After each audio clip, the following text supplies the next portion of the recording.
अच्छा, आज हमारे पास कॉन्सेप्ट है ASP.NET के अंदर inserting database data into drop down list. ठीक है, इसका मतलब कि हमारे पास एक डेटाबेस होगा, उसके अंदर हम एक टेबल बनाएंगे, तो उस टेबल का डेटा मैं अपनी ड्रॉप डाउन लिस्ट के अंदर किस तरह से इंसर्ट करवाऊंगा कि भाई जैसे ही मैं रन करूं अपना प्रोग्राम तो मेरे पास ड्रॉप डाउन लिस्ट के अंदर पहले से डेटा मौजूद हो, और वो डेटा कहाँ से आ रहा होगा, डेटाबेस के किसी टेबल से आ रहा होगा। ठीक है, मतलब हमारे पास डेटाबेस का के अंदर जो टेबल होगा उसका कोई एक कॉलम होगा जो हम अपनी ड्रॉप डाउन लिस्ट के अंदर पॉपुलेट करवाएंगे, इंसर्ट करवाएंगे। ठीक है, तो इसको इस लेक्चर में देखेंगे।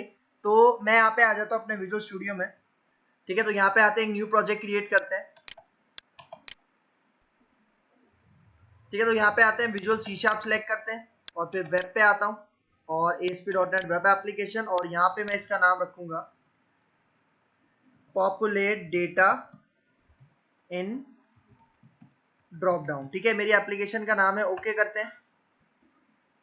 ठीक है, और ये एम्प्टी टेम्पलेट यहाँ से चूज करेंगे। ठीक है, तो एप्लीकेशन हमारी यहाँ पे क्रिएट हो गई है। अब इसके अंदर एक वेब फॉर्म ऐड करते हैं। सबसे पहले अपने इस प्रोजेक्ट के ऊपर राइट क्लिक करते हैं, ऐड पे जाते हैं और यहीं पे हमें मिल जाएगा वेब फॉर्म। आप न्यू आइटम से जाके भी वेब फॉर्म ले सकते हैं। ठीक है, वेब फॉर्म पे क्लिक करते हैं और इसका नाम यही रहने देते हैं, वेब फॉर्म, ओके करते हैं। ठीक है, तो वेब फॉर्म मेरा यहाँ पे आ गया। ठीक है, हम यहाँ पे आते हैं इसके डिजाइन मोड में। ठीक है, डिजाइन मोड हमारे पास आ गया है और अब मैं अपने टूल बॉक्स में आ जाता हूँ। ठीक है, यहाँ पे इसको फिक्स कर लेते हैं और यहाँ पे हमारे पास ड्रॉप डाउन लिस्ट है। ठीक है, इसको मैं यहाँ से ड्रैग एंड ड्रॉप करता हूँ अपने इस डिव के अंदर।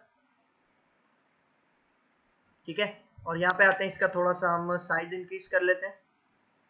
ठीक है, तो साइज इंक्रीज कर लिया। अब देखो, अभी हमारे पास ये ड्रॉप डाउन लिस्ट बिल्कुल खाली है। ठीक है, अब मुझे यहाँ पे क्या करना है, इसके अंदर जो भी डेटा पॉपुलेट होगा वो कहाँ से होगा, वो हम पॉपुलेट करवाएंगे डेटाबेस से। ठीक है, तो सबसे पहले मैं अपनी इस एप्लीकेशन के अंदर एक डेटाबेस ऐड कर लेता हूँ।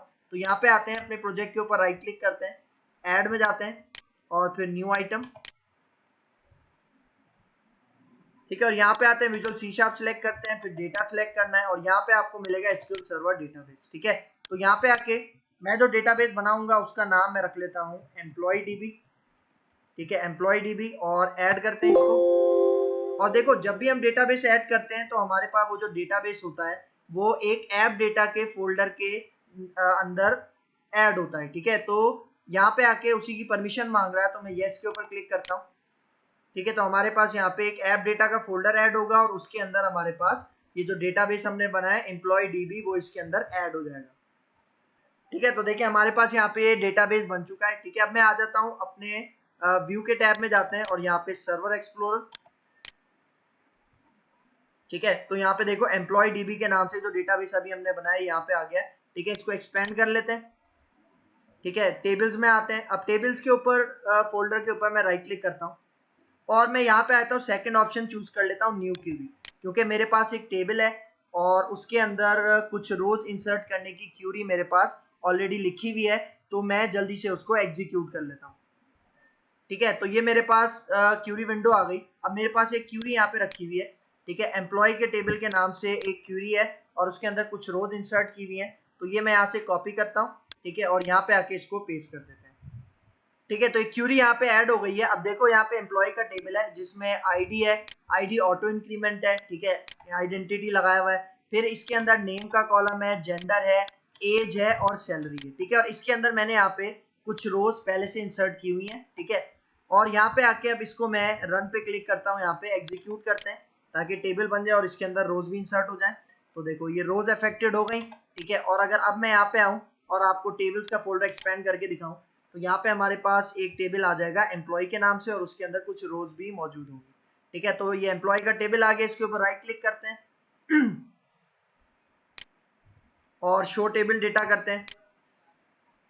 तो देखो हमारे पास यहाँ पे ये टेबल आ रहा है, इसके अंदर 8 रोज हैं। तो देखो ये जो मेरे पास नेम का कॉलम है ना, एम्प्लॉय नेम का कॉलम है, ये कॉलम मैं रिट्रीव कहाँ पे करवाऊंगा, अपने ड्रॉप डाउन लिस्ट के अंदर रिट्रीव करवाऊंगा। आप कोई भी कॉलम रिट्रीव करवा सकते हो, आईडी हो, नेम हो, जेंडर, एज, सैलरी, कुछ भी आप रिट्रीव करवा सकते हो, लेकिन मैं नेम का कॉलम रिट्रीव करवाऊंगा अपने ड्रॉप डाउन लिस्ट के अंदर। ठीक है, तो यहाँ पे आते हैं, इसको मैं क्लोज कर लेता हूँ।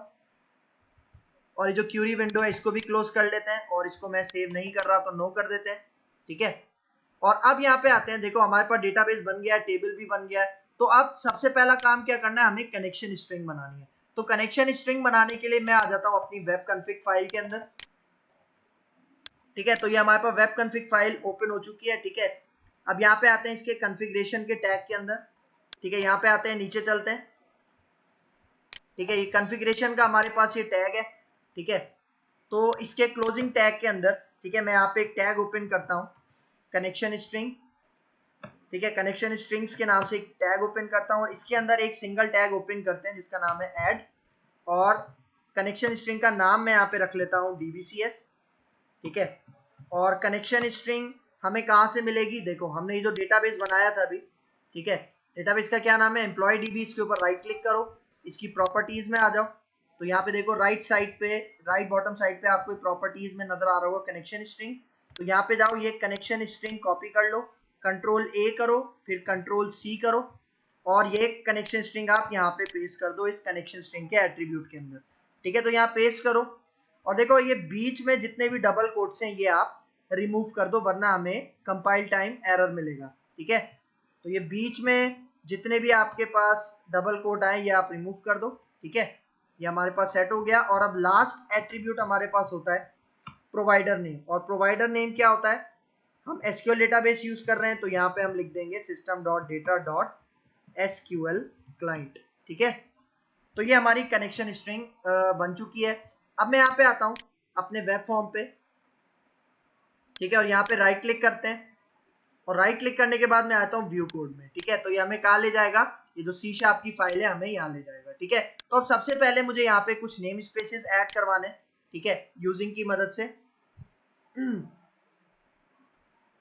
ठीक है। तो मैं यहाँ पे आता हूँ यूजिंग, ठीक है, और मैं यहाँ पे कहता हूँ system.data.sql client, ठीक है। एक नेम स्पेस वही है जो अभी हमने प्रोवाइडर नेम में दिया था, और दूसरा मैं यहाँ पे यूज करूंगा system.configuration, ठीक है। और एक और मैं यहाँ पे लास्ट यूज करूंगा system.data, ठीक है। तो इस लेक्चर में ये तीनों नेम स्पेस आपको लाजमी ऐड करनी है, ठीक है। तो अब मैं आता हूँ, वो जो मैंने वेब कॉन्फ़िग फाइल में कनेक्शन स्ट्रिंग बनाई थी, उस कनेक्शन स्ट्रिंग को मैं गेट कर लेता हूँ एक स्ट्रिंग वेरिएबल CS के अंदर, ठीक है।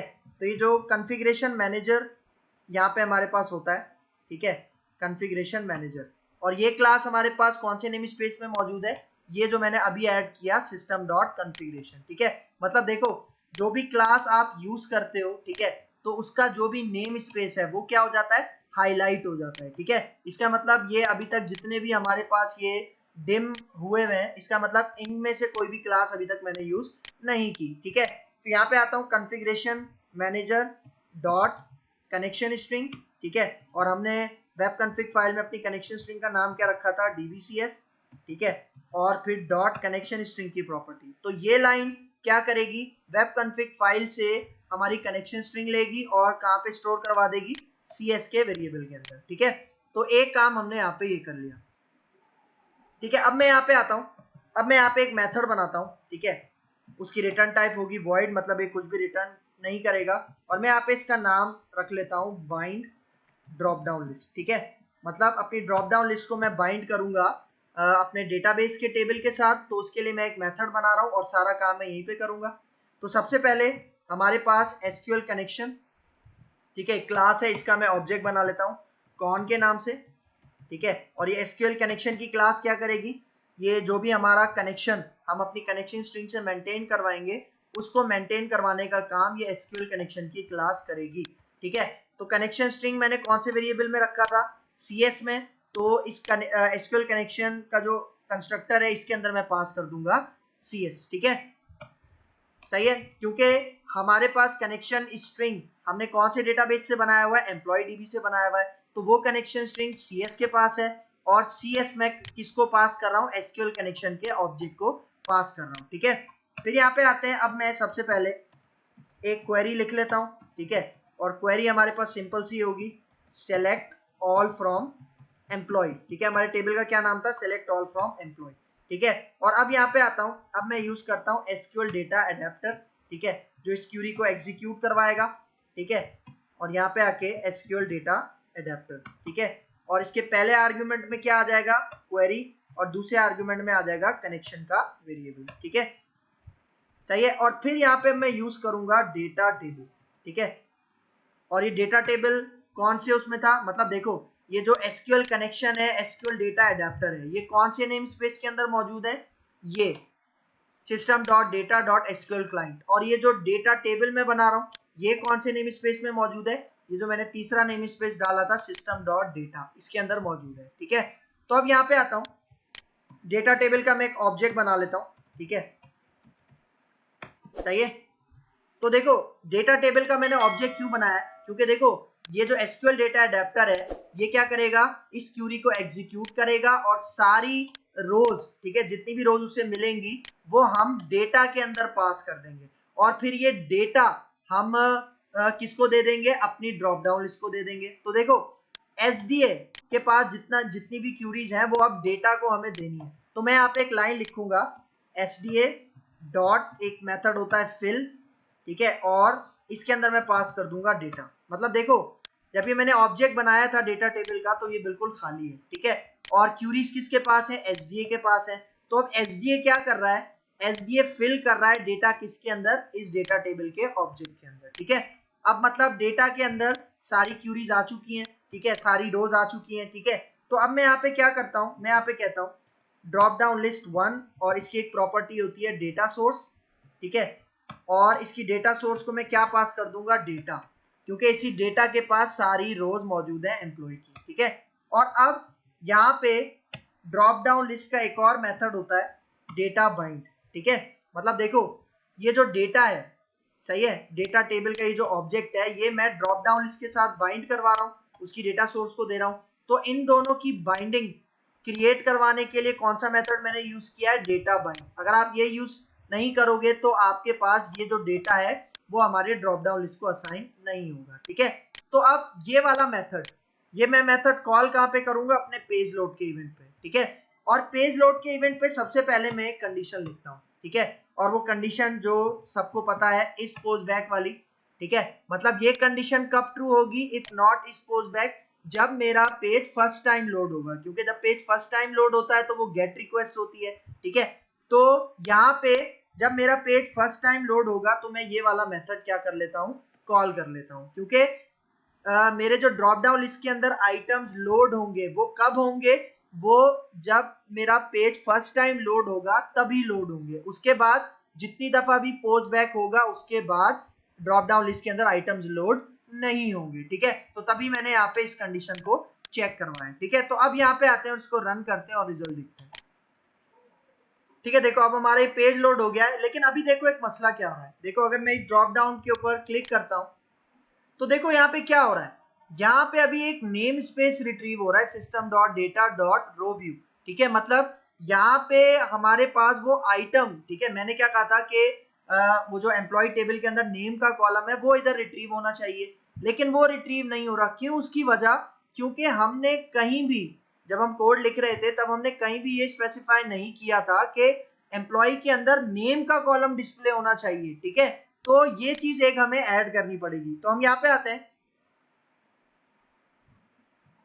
ठीक है, इसको स्टॉप करते हैं, ठीक है। तो यहाँ पे देखो, यहाँ पे हम दो प्रॉपर्टीज यूज करते हैं, ठीक है। एक प्रॉपर्टी होती है हमारे पास टेक्स्ट फील्ड के लिए और एक प्रॉपर्टी होती है हमारे पास वैल्यू फील्ड के लिए, ठीक है। इसका मतलब देखो ये जब हम बाइंड करवा रहे हैं, ठीक है, ये जब बाइंड का मेथड कॉल कर रहे हैं हम, इससे ठीक पहले मुझे क्या करना है, देखो मैं यहाँ पे कह रहा हूं ड्रॉप डाउन लिस्ट 1, और यहाँ पे एक प्रॉपर्टी यूज होती है डेटा टेक्स्ट फील्ड, ठीक है। इसके अंदर मुझे बताना है, इसके अंदर मुझे ये बताना है कि कौन सी फील्ड मेरे ड्रॉप डाउन लिस्ट के अंदर मुझे नजर आएगी, ठीक है। मतलब टेबल की, एम्प्लॉय टेबल की कौन सी फील्ड है जो मुझे ड्रॉप डाउन लिस्ट के अंदर डिस्प्ले करवानी है, तो वो कौन सी फील्ड है, नेम, ठीक है। मतलब ये नेम क्या है, ये हमारे पास एम्प्लॉय टेबल के अंदर जो नेम का कॉलम है ना उसका नाम है, ठीक है। देखो अगर मैं यहाँ पे आपको दिखाऊं, ठीक है, यहाँ पे देखो ये जब मैंने टेबल बनाया था उसमें नेम वाले कॉलम का क्या नाम रखा था, नेम, ठीक है। तो वो मैंने कहाँ पास कर दिया, डेटा टेक्स्ट फील्ड। इसका मतलब ड्रॉप डाउन लिस्ट के अंदर नजर क्या आएगा, ये नेम वाला कॉलम नजर आएगा। फिर एक और हमारे पास चीज होती है ड्रॉप डाउन लिस्ट मतलब एक और प्रॉपर्टी होती है डेटा वैल्यू फील्ड, और इसके अंदर मैं पास कर देता हूं आईडी। ठीक है, मतलब देखो ड्रॉप डाउन लिस्ट के अंदर मुझे नजर क्या आएगा, नेम नजर आएगा। ठीक है, और जब मैं उसके ऊपर क्लिक करूंगा, ठीक है, मतलब जब मैं सबमिट करूंगा तो उसकी वैल्यू क्या जाएगी, आईडी जाएगी। ठीक है, तो ये दो चीजें स्पेसिफाई करना आपको जरूरी होती है। ठीक है, क्योंकि जब हमने ड्रॉप डाउन लिस्ट का ये कंट्रोल पढ़ा था तब हमने ये देखा था कि हमें टेक्स्ट फील्ड भी बतानी होती है कि टेक्स्ट कौन सा नजर आएगा, और वैल्यू भी बतानी होती है कि वैल्यू कौन सी नजर आएगी। ठीक है, देखो वैल्यू हमें नजर नहीं आती, हमें नजर आता है टेक्स्ट। ठीक है, वैल्यू कहां पे जाती है, जब हम सबमिट पे क्लिक करते हैं, मतलब जब हम कोई आइटम सिलेक्ट करते हैं और सबमिट पे क्लिक करते हैं तो बैक एंड पे कौन सी वैल्यू जाती है, जो हमने वैल्यू फील्ड में स्पेसिफाई की होती है। ठीक है, और वो वैल्यू हम डेटाबेस में भी स्टोर कर सकते हैं, वो हमारे ऊपर डिपेंड करता है। ठीक है, तो ये दोनों चीजें आपने स्पेसिफाई कब करनी है, डेटा बाइंड के मेथड को कॉल करने से पहले। अगर उसके बाद करोगे, डेटा बाइंड के बाद अगर इन दो लाइंस को कॉल करोगे, तब आपके पास वही रिजल्ट आएगा जो अभी पुराना रिजल्ट आ रहा था। ठीक है, तो अब यहाँ पे आके मैं रन करता हूं तो आप रिजल्ट देखो। ठीक है, तो देखो अब यहाँ पे आप रिजल्ट देखो। ठीक है, अगर मैं इस ड्रॉप डाउन के ऊपर क्लिक करता हूं तो देखो सारे एम्प्लॉयज आ रहे हैं हमारे पास। ठीक है, जो हमारे पास नेम के कॉलम में डिस्प्ले हो रहे थे। ठीक है, क्योंकि अब मैंने बता दिया कि नेम का कॉलम मुझे क्या चाहिए, कहाँ पे चाहिए, नेम का कॉलम मुझे अपने ड्रॉप डाउन लिस्ट के अंदर चाहिए। और जब मैं इसको क्लिक करके सबमिट करूंगा तो इसकी वैल्यू क्या जानी चाहिए, इसकी वैल्यू जानी चाहिए जो इसकी आईडी है। ठीक है, जिस तरह अली की 1 है, उसामा की 2 है, उमैर की 3 है। ठीक है, इस तरह से। अच्छा, अभी यहाँ पे एक और चीज हम कर सकते हैं। देखो यहाँ पे मैं चाह रहा हूँ कि जो पहला आइटम है ना, ठीक है, वो होना चाहिए सिलेक्ट। ठीक है, जिस तरह मैं यहाँ पे एक पहला आइटम डिस्प्ले करवाना चाह रहा हूँ, सिलेक्ट एम्प्लॉय। ठीक है, मतलब मैं चाह रहा हूँ सिलेक्ट एम्प्लॉय आए और उसके बाद ये सारे लिस्ट आइटम डेटाबेस से रिट्रीव होके आए। ठीक है, तो ये काम कैसे करेंगे, अपने विजुअल स्टूडियो पे आते हैं। ठीक है, यहाँ पे आके इसको स्टॉप करते हैं। ठीक है, तो यहाँ पे आते हैं, ये जो मैं डेटा बाइंड करवा रहा हूँ, ठीक है, इसके बाद मैं यहाँ पे एक लिस्ट आइटम का एक ऑब्जेक्ट क्रिएट करवाता हूँ। ठीक है, और मैं यहाँ पे कह देता हूँ इसका नाम सेलेक्ट आइटम। ठीक है, इसके ऑब्जेक्ट का नाम मैं रख रहा हूँ सेलेक्ट आइटम। ठीक है, और यहाँ पे आता हूँ लिस्ट आइटम। ठीक है, अब देखो पहले मतलब जो टेक्स्ट शो होगा पहला आइटम, वो टेक्स्ट क्या होगा, सेलेक्ट एम्प्लॉय। ठीक है, ये शो होगा पहला आइटम। ठीक है, और फिर इसकी वैल्यू क्या मुझे स्टोर करवानी है, इसकी वैल्यू मैं स्टोर करवा रहा हूँ -1। ठीक है, मतलब जिस तरह हमारे पास पहला आइटम अभी क्या शो रहा था, अली शो रहा था, अली से भी पहले क्या शो होगा, सेलेक्ट एम्प्लॉय, और उसकी डिफॉल्ट वैल्यू, उसकी वैल्यू क्या सेट करवा दी है मैंने, -1। अभी मैंने -1 क्यों सेट करवाई है, वैलिडेशन के लिए, अभी मैं आगे जाके आपको बताता हूँ। ठीक है, अब मैं चाह रहा हूँ ये जो आइटम है ना, ये पहली पोजीशन पे होना चाहिए। तो मैं क्या कहता हूँ, सबसे पहले मैं यहाँ पे कहता हूँ ये जो सेलेक्ट आइटम है, ठीक है, सेलेक्ट आइटम है, इसकी प्रॉपर्टी होती है सिलेक्टेड। ठीक है, इसको मैं कर देता हूँ ट्रू। इसका मतलब जब मेरी ड्रॉप डाउन लिस्ट के अंदर कौन सा आइटम सेलेक्ट होगा, ये वाला जिसके अंदर टेक्स्ट क्या नजर आएगा, सेलेक्ट एम्प्लॉय, ये पहले से सिलेक्टेड होगा। और ये जो लिस्ट आइटम है इसको मुझे पहली पोजीशन पे रखना है। तो पहली पोजीशन के लिए मैं क्या करूंगा, देखो मैं यहाँ पे कहता हूँ ड्रॉप डाउन लिस्ट 1, और इसकी एक प्रॉपर्टी होती है आइटम्स, क्योंकि इसी आइटम्स के अंदर सारे आइटम्स हमारे पास लोड होते हैं। कौन से आइटम, ये जितनी भी हमारे पास रोज हैं, मतलब जो एम्प्लॉय नेम्स में गेट कर रहा हूँ, वो सारे आइटम्स के अंदर स्टोर होते हैं। तो मैं कह रहा हूँ इसके अंदर इंसर्ट। ठीक है, इंसर्ट की एक हमारे पास एक मेथड होता है, इसके पहले आर्ग्यूमेंट में मैं देता हूँ लोकेशन। मैं कहता हूँ 0 इंडेक्स पे मुझे ये चाहिए, ये वाला लिस्ट आइटम, कौन सा, सेलेक्ट एम्प्लॉय। ठीक है, और ये जो सेलेक्ट एम्प्लॉय है मैंने कहाँ पे स्टोर किया है, इस सेलेक्ट आइटम के ऑब्जेक्ट के अंदर स्टोर किया है। तो इसका जो सेकंड आर्ग्यूमेंट है इसमें मैं क्या पास कर देता हूँ, सेलेक्ट आइटम। मतलब देखो यहाँ पे आपको ये इंसर्ट का मेथड में आर्ग्यूमेंट नजर आ रहा होगा इंटेलिजेंस में, ये क्या कह रहा है, इंडेक्स। अब 0 इंडेक्स पे मुझे क्या चाहिए, सेलेक्ट एम्प्लॉय। ठीक है, और ये सेलेक्ट एम्प्लॉय मैंने सेलेक्ट आइटम के अंदर स्टोर करवाया था, तो दूसरे आर्ग्यूमेंट में मैंने क्या दे दिया, सेलेक्ट आइटम। मतलब 0 लोकेशन पे ये वाला लिस्ट आइटम आप ऐड करवा दो हमारी ड्रॉप डाउन लिस्ट के अंदर। ठीक है, तो अब अगर मैं यहाँ पे आऊं, ठीक है, और अब अगर मैं रन करूं तो आप रिजल्ट देखना। ठीक है, तो अब यहाँ पे देखो, अब हमारे पास पहला आइटम क्या आ रहा है, सेलेक्ट एम्प्लॉय। ठीक है, और उसके बाद सारे आइटम हमारे पास लोड हो रहे हैं। ठीक है, तो अब अगर मुझे कोई आइटम यहाँ से सिलेक्ट करना है, ठीक है, तो वो मैं कैसे करूंगा, ठीक है, मैं चाह रहा हूं मैं आइटम यहाँ पे सिलेक्ट करता हूं और सिलेक्ट करने के बाद एक बटन होना चाहिए सबमिट का। तो जब सबमिट करूं तो मुझे उसका टेक्स्ट भी दिखाए, वैल्यू भी दिखाए, इंडेक्स भी दिखाए, ठीक है। तो मैं यहाँ पे आता हूं, इसको स्टॉप करते हैं, ठीक है। तो अपने वेब फॉर्म 1 में आते हैं,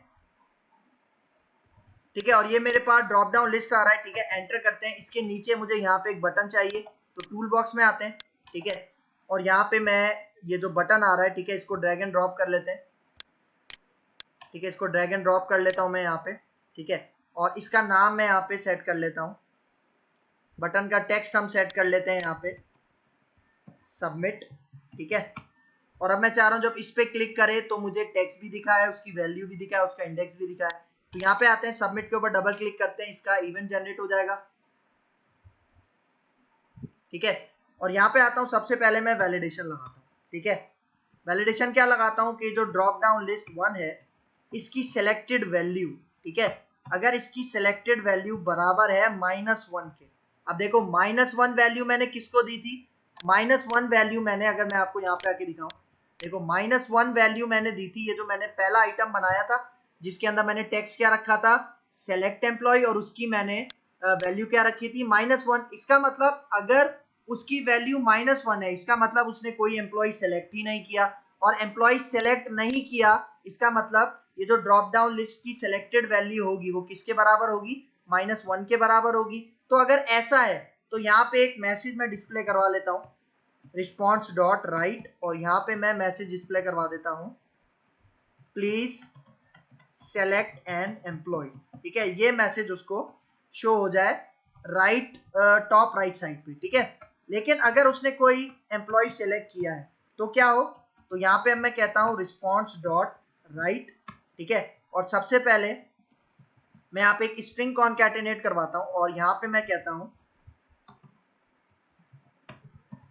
सेलेक्टेड आइटम टेक्स्ट इज, ठीक है, और इसके बाद मैं कॉन्कैटिनेट करता हूँ यहाँ पे ड्रॉप डाउन लिस्ट 1 का जो भी सिलेक्टेड आइटम है, ठीक है, उसका जो भी टेक्स्ट है, ठीक है, वो यहाँ पे रिस्पॉन्स करवा दो, ठीक है। और फिर इसके बाद मैं यहाँ पे कहता हूँ सेलेक्टेड आइटम, उसकी वैल्यू, ठीक है, उसकी वैल्यू क्या है, तो वैल्यू एक्सेस करने के लिए मैं कहता हूँ सेलेक्टेड आइटम डॉट टेक्स्ट के बजाय अब मैं लिख दूंगा डॉट वैल्यू, ठीक है, तो यहाँ पे डॉट वैल्यू, ठीक है। फिर यहाँ पे आते हैं लास्ट में, ठीक है, और लास्ट में मैं यहाँ पे कह दूंगा सेलेक्टेड आइटम इंडेक्स, ठीक है, तो उसका इंडेक्स नंबर भी बताओ, और उसके लिए इंडेक्स के लिए हम यहाँ पे एक प्रॉपर्टी यूज करते हैं ड्रॉप डाउन की जिसका नाम है सेलेक्टेड इंडेक्स, ठीक है।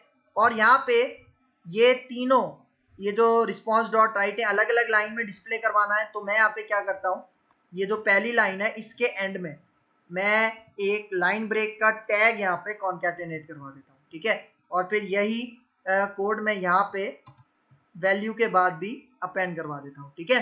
तो अब अगर मैं यहाँ पे आऊँ और रन करूँ तो आप इधर देखना, ठीक है। तो आप देखो देखो सेलेक्ट एम्प्लॉय हुआ है, अगर मैं अभी सबमिट पे क्लिक करूंगा तो क्या वैल्यू जाएगी, -1, और -1 जाएगी तो उस पे एरर मैसेज है। तो देखो अगर सबमिट पे क्लिक करूंगा तो यहाँ पे आप रिजल्ट देखना क्या मैसेज आ रहा है, प्लीज सेलेक्ट एन एम्प्लॉय।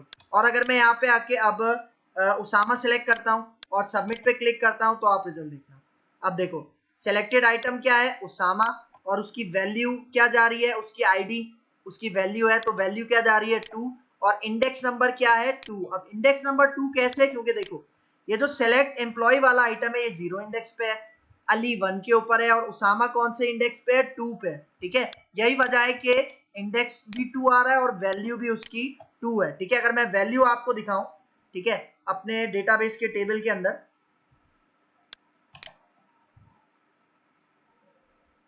ठीक है, यहाँ पे जाते हैं व्यू में, सर्वर एक्सप्लोरर, ठीक है, और यहाँ पे हमने ये जो DBCS अब हो गया इसका नाम, ठीक है, हमने एम्प्लॉय DB रखा था लेकिन उसका नाम कनेक्शन स्ट्रिंग में बदल गया है। तो अगर मैं यहाँ पे आऊँ, इसको एक्सपेंड करूँ एम्प्लॉय, और यहाँ पे आके राइट क्लिक करूँ, शो टेबल डेटा करवाऊँ, तो आप उसामा की आईडी देखना, ठीक है, क्योंकि आईडी ही वैल्यू के अंदर पास हो रही है, ठीक है। देखो उसामा की आईडी क्या है 2, जो कि वैल्यू के अंदर हमने पास की थी, तो इस तरह से हमें यहाँ पे ये रिजल्ट शो हो रहा है, ठीक है। सही है, तो ये कॉन्सेप्ट था हमारे पास inserting database data into drop down list in ASP.NET। Clear है यहाँ तक?